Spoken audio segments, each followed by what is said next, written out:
Welcome to my channel maths by Sonali.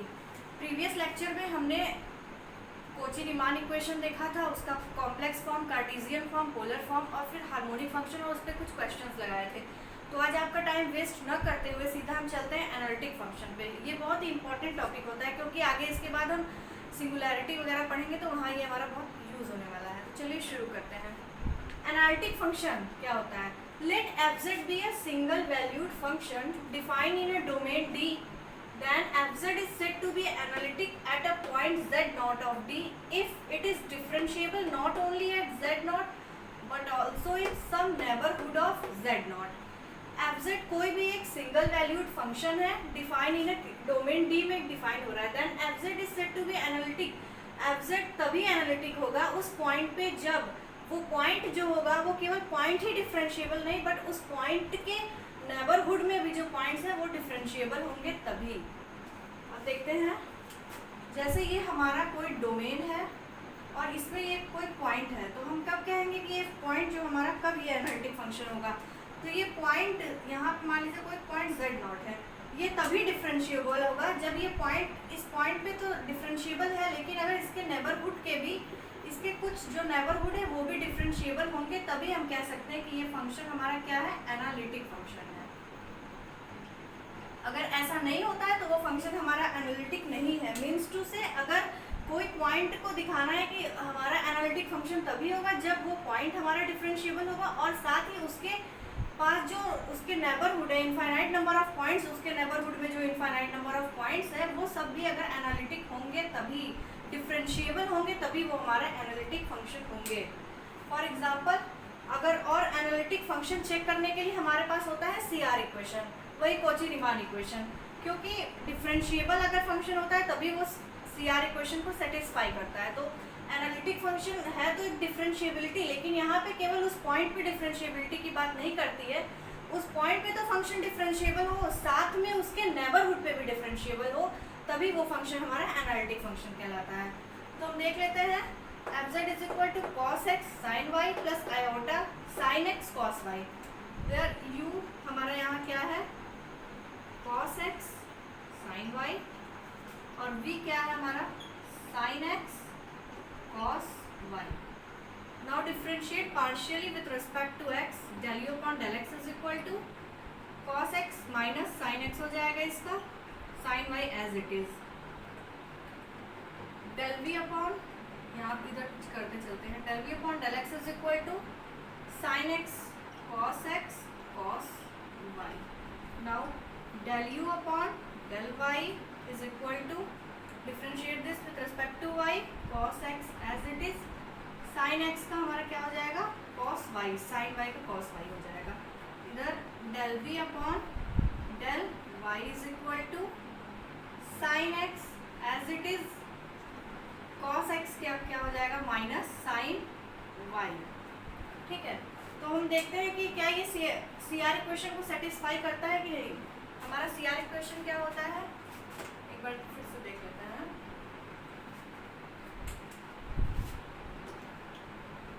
CR equation यहीं पे देख लेते हैं, क्या होता है, del u by del x is equal to del v upon del y और del u upon del y is equal to minus del v upon del x। तो देखते हैं कि ये जो हमारा फंक्शन है, ये इक्वेशन है, वो CR इक्वेशन को सेटिस्फाई करता है कि नहीं। del u upon del x हमारा क्या दिया हुआ है, minus sin x sin y और यहाँ पे del u upon del y क्या दिया हुआ है, minus sin x sin y। ये तो इसको सेटिस्फाई कर गया हमारा, del u upon del x is equal to del v upon del y, ये हमारा इसके बराबर हो गया। अब del u upon del y minus del v upon del x के बराबर होना चाहिए। तो क्या होगा, cos x cos y is not equal to cos x cos y। देखिए ये हमारा बराबर हो रहा है लेकिन यहाँ पे हमारा माइनस भी आना चाहिए, जो कि यहाँ माइनस नहीं आ रहा है, इसलिए ये CR इक्वेशन को सेटिस्फाई नहीं कर रहा है। तो ये हमारा जो फंक्शन है, this function is not analytic, तो ये हमारा जो फंक्शन है वो एनालिटिक नहीं होगा। तो हम कुछ और एग्जांपल्स देख लेते हैं और कुछ क्वेश्चंस लगा लेते हैं।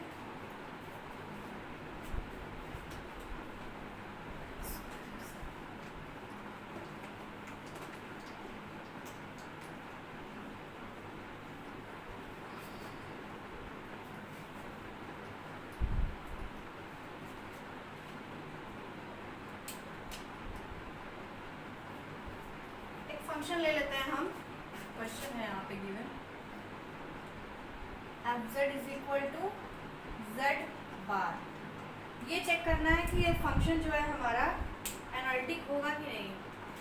तो हम देख लेते हैं z is equal to X plus iota Y, Z bar is equal to X minus iota Y, then X minus iota Y F Z is equal to.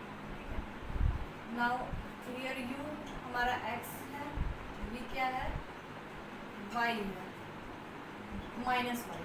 Del u upon del x निकालेंगे तो 1 हो गया, del v upon del x निकालेंगे तो यहाँ पे function नहीं है, del u upon del y निकालेंगे तो यहाँ पे हमारा 0, del v upon del y निकालेंगे तो यहाँ पे -1 है हमारा। तो हम देख रहे हैं ये CR इक्वेशन को सेटिस्फाई नहीं कर रहा है, तो सो this function is not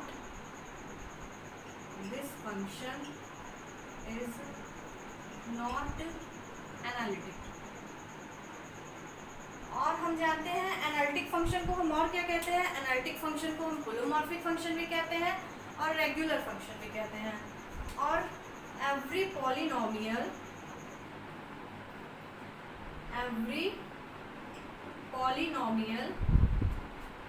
is analytic function।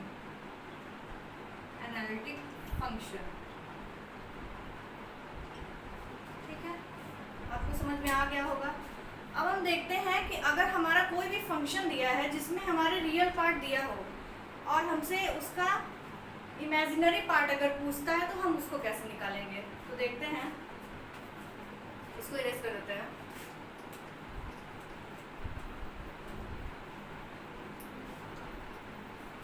Question के साथ लेते हैं तो ज़्यादा अच्छे से समझ में आएगा।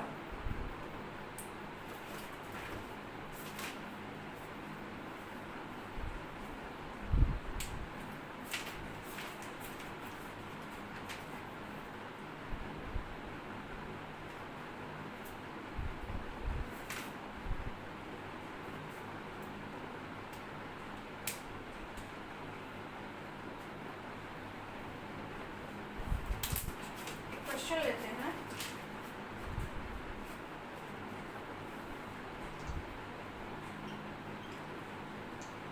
शो दैट द फंक्शन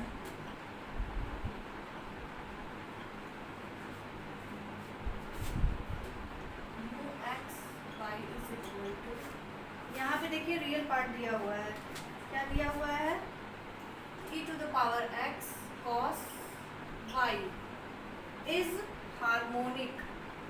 ये एक हार्मोनिक फंक्शन है, क्वेश्चन में हमारे बोल दिया है कि ये एक हार्मोनिक फंक्शन है। Determine harmonic conjugate, determine its harmonic conjugate.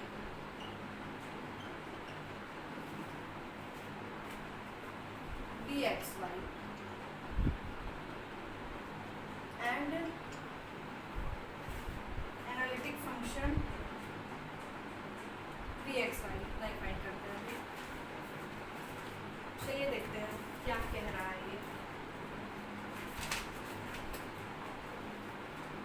Show that the function uxy is equal to e to the power x cos y is harmonic. सबसे पहले दिखाना है कि ये क्या है, एक हार्मोनिक फंक्शन है। कल हमने हार्मोनिक फंक्शन के लिए पढ़ा था कि हमारा रियल पार्ट है उसका हार्मोनिक दिखाना है। तो हार्मोनिक फंक्शन क्या होता है, harmonic function del 2u by del x square plus del 2u upon del y square is equal to 0। अगर ये हो जाता है तो हम कह देंगे कि जो हमारा फंक्शन है वो हार्मोनिक है। अगर इस इक्वेशन को सेटिस्फाई कर लेता है। तो हम निकालते हैं u हमारा क्या दिया हुआ है,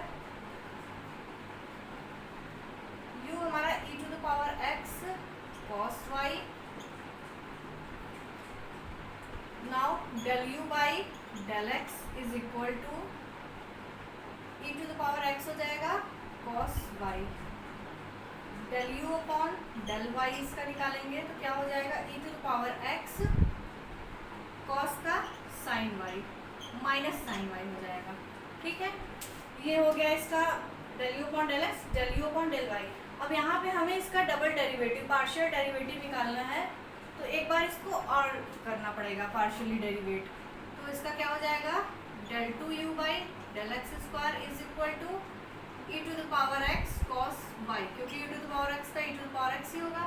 और यहाँ del 2u by del y square is equal to, यहाँ पे क्या हो जाएगा माइनस का साइन एज इट इज रहेगा, e to the power x sine y का हमारा क्या हो जाता है cos y हो जाता है, और वो प्लस में रहता है। नाउ अब इस इक्वेशन को देख लीजिए, क्या दिखाना है del 2u by del x square का, अगर इन दोनों का सम करते हैं तो हमारा जो फंक्शन की वैल्यू वो 0 हो जाएगी। तो हम कह सकते हैं कि ये जो फंक्शन है हमारा वो हार्मोनिक होगा, e to the power x cos y plus minus हो जाएगा minus e to the power x cos y is equal to 0। So this function is harmonic. अब हमको क्या निकालना है, determine its harmonic conjugate vxy। अगर ये फंक्शन हमारा हार्मोनिक हो गया है तो जो v होगा इसका इमेजिनरी पार्ट, वो इसका क्या होगा हार्मोनिक कंजुगेट होगा। अब हम उसको कैसे निकालेंगे, आइए देख लेते हैं। हम जानते हैं क्या dv is equal to dv by del v by del x dx plus del v by del y dy। ये हम इसको ऐसे कर सकते हैं। अब हम जानते हैं इसका, अब हम क्या जानते हैं CR इक्वेशन हमारा क्या होता है, यहाँ देख लेते हैं। del u by del x is equal to del v upon del y, del u upon del y is equal to minus del v upon del x। ठीक है, अब इसको उठा के हम यहाँ देख लेते हैं।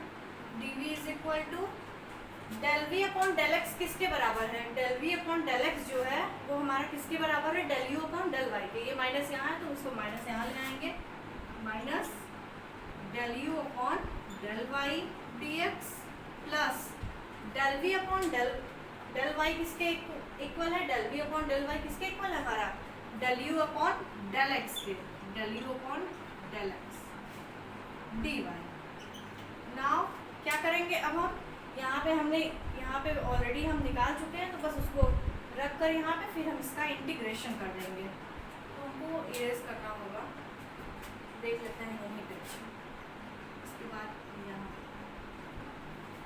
dv is equal to minus del u upon del y, ये वैल्यू ये है, माइनस माइनस प्लस हो जाएगा, e to the power x sin y dx plus del u upon del x, del u upon del y, e to the power minus x sin y। ठीक है, del u upon del x क्या है, e to the power x cos y, e to the power x cos y dy। Now integrate, यहाँ पे हम इसका क्या कर देंगे, इंटीग्रेशन कर देंगे।